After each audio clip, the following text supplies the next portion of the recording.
Yes, guys, and welcome from me. This is Championship Manager 0102. Cast your mind back to a post I put up, a video saying coming soon. It was a World Cup network game that we were doing, a World Cup 2002, and we had scheduled 16 players for a network game, and this was always had the potential to be either absolutely epic or a complete fucking fail. Well, I think it's fair to say this was a fucking raging success because we ended up with 15 players on our World Cup game. 15, which is pretty fucking remarkable. We had the first session a week Sunday ago, and then we had the second session a few days later, and it was all concluded. Now we had a few issues. We had a few issues to start with, but then we got through that. We had a few more issues here and there. Now I've got to be honest with you. As players were eliminated, they exited the game, so they're not all highlighted. I am aware of who won it, etc., etc., and I'm trying to recall who was in charge of who. So let's give you a quick, a good, and in-depth recap. It started then. This is how it started. France were off and running. France was Stuart Danton. Let me just remind myself now. I'm pretty sure it was fucking Stuart Danton. No, it wasn't Stuart Danton at all.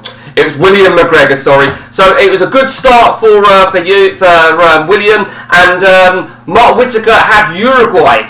Good start for Mark Whittaker there. In Group B, who do we have there? I don't think we had anybody of interest apart from Spain. Who was Spain? Spain was a human manager, but fucking hell, I can't remember who had Spain. There you go, I can't remember because they've signed a new manager. Brazil, that was run by Matt Tierney, and then there was Portugal. Now, who was Portugal run by? I can't remember. Stuart Danton, sorry. Right. Now, Brazil, of course, was run by Matt Tierney. Now, let me remind you guys, it was Matt Tierney that first came up with this idea about this. I mean, I've done these World Cup games before, and Matt Tierney, as I said on the previous video, approached me and said, let's do it together. Let's try and get it going, put some rules in. Now, don't get me wrong. For me, it was a success. I'm not sure I'd want to do it again because it was a little bit frustrating. It was very difficult for me because as a host, it was very, very difficult. Everybody's connected to me, and I think anyone that tuned into one of the streams, there's a little bit of difficulties, technical difficulties, and it was quite frustrating for me. But Matt started out well. We beat Turkey, well done. Stuart, well done at the United States. Poland. Now Poland was run by Adu, a guy called Adu. Good start from him.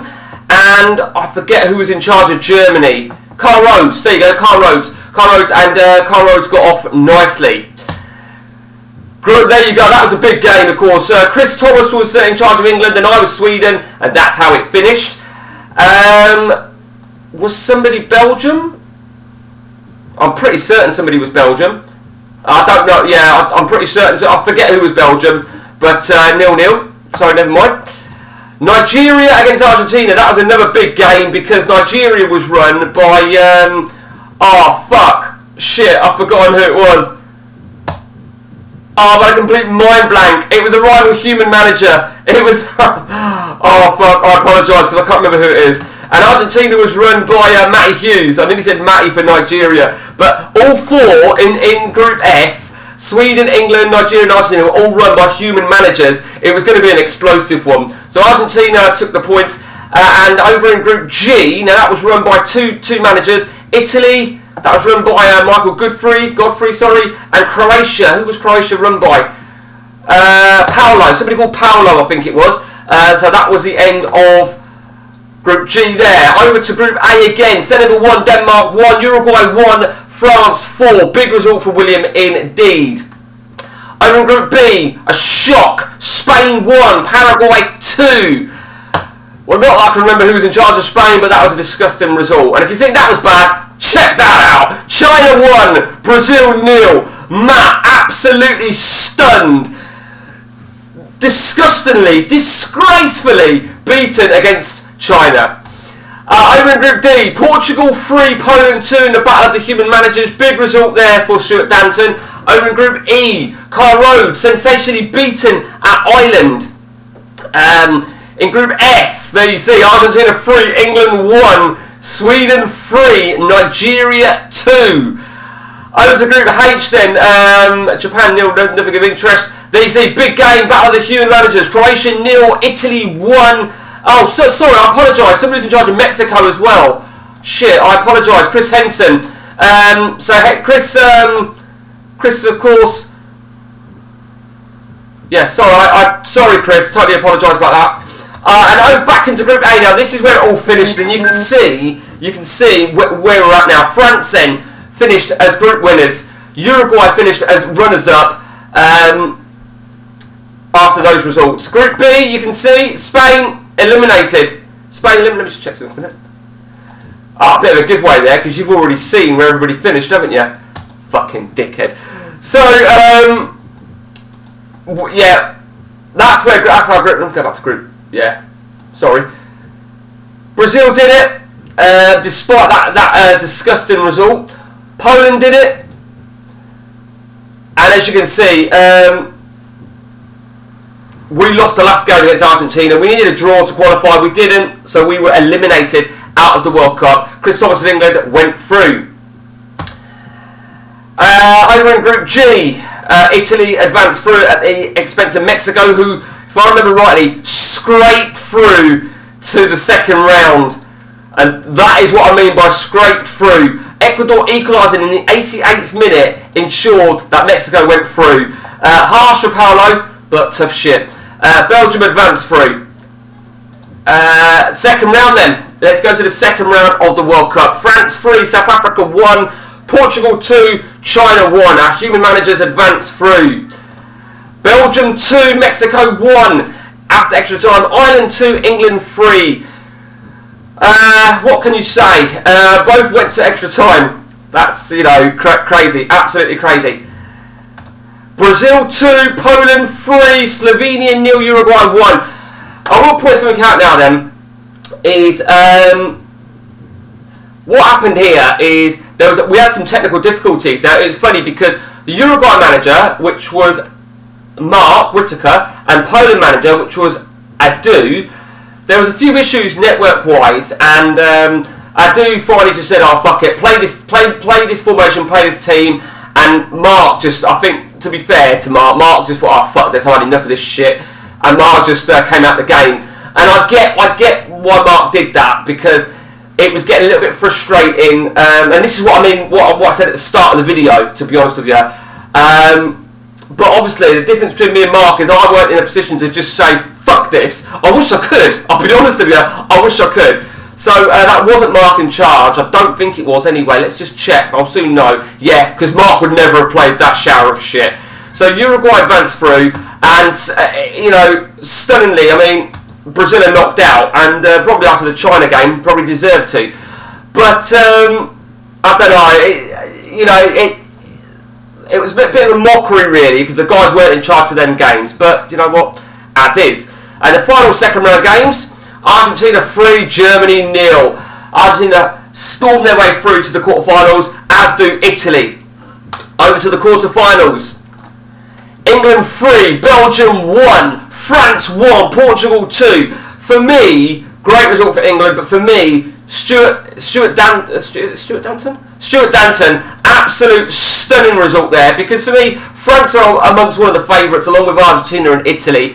But look at that, absolutely against the run of play. He won't give a shit. He goes through to the semi-finals, where I believe he meets England, and in the next quarter-finals, Argentina 0, Italy 2. Mouth-watering. You couldn't script that shit. Michael Godfrey, weren't it? That was in charge. Absolutely, he deserved it. He deserved it. There was a few issues with Argentina. There was one player in Uruguay and two players in Argentina. In fact, we'll probably see it, can't we? Who did he say it was? Zanetti. Oh, maybe not. Redondo? Oh, maybe not. I think they were stuck at 1% or something. And Montero for Uruguay. And as you can see there, a battle of the former managed clubs, nations. Uruguay 2, Poland 2. Uruguay advanced to the semis on penalties, but again, that wasn't run by Mark. Adu had his team put in again for Poland there, but he didn't manage it himself. On to the semi-finals. Are you ready for this? Boom! Portugal 3, England 2. Wow. And he did it again. Golden goal, of course. absolutely insane. He's looking for fairy tale, it really is, but a great result, really is. Over to the other semi-final.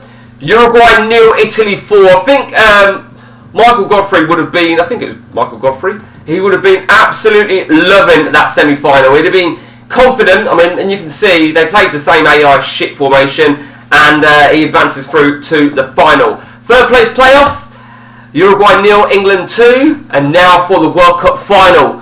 To conclude this whole, what I feel was an epic of a game, it finished sensational. Stuart Danton done the impossible with lowly Portugal. They are very low ranked in fairness in this version, and how he won it is beyond me. He moved formation, funnily enough. He switched to a 4-1-3-2,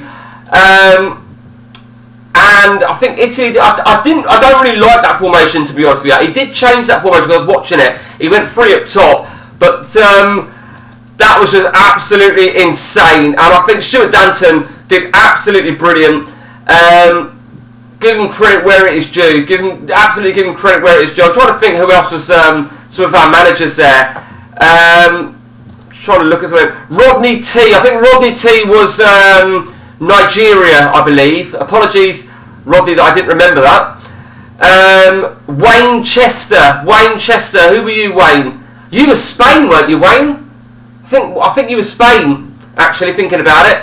So that was that then, guys. So this was, this actually, like I say, I believe this was a real big success. I think there's still a lot of things that need to be ironed out. Even though Matt had said it on the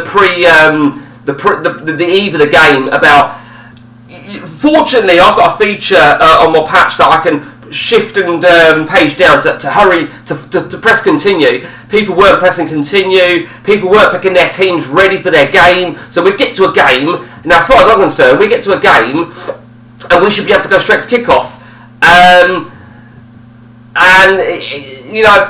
For me, the idea of this is brilliant. I love it, and I think to essentially end up with 13 players was a success, because I put it down that we'd lose at least half. At least half. I felt that we'd end up with about at least 5-6 players, but I was proved wrong. I'm glad I was proved wrong, but there are a few things. I feel that because of the hiccups we did endure, it's enough to steer people away from playing.